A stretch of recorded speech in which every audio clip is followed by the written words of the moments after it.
Spark yo'lovchisi avtobus haydovchisini haqoratladi. Aynan mana shunday mazmundagi video xabar ijtimoiy tarmoqlarda tarqaldi va bu keskin muhokamalarga sabab bo'ldi.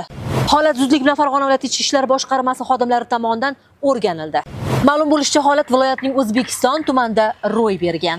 Aniqlanishicha, yo'lovchi tashuvchi avtobus fuqaro boshqaruvidagi avtomashina yo'lini to'sib qo'ygan. Shundan so'ng avtomashina ichidagi yo'lovchi shaxslar avtobus haydovchisi hamda undagi fuqarolarga nisbatan qo'pol muomalada bo'lib, janjal chiqargan.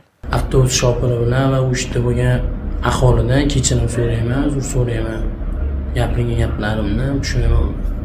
Hafta ichida avtobus shoferini haqoratlab yubordim. Qilgan ishimdan pushaymonman. Har kimdan kechirim so'rayman. Ushbu shaxslarga nisbatan ma'muriy javobgarlik to'g'risidagi kodeksning 183-moddasi tartibida hujjatlar rasmiylashtirildi. Yakuniga ko'ra qonuniy qaror qabul qilinishi ta'minlanadi. Huquqbuzarlarga nisbatan albatta qonun ustuvorligi ta'minlandi. Mazkur holat yuzasidan xulosani yana bir bor o'zingizga qoldiramiz.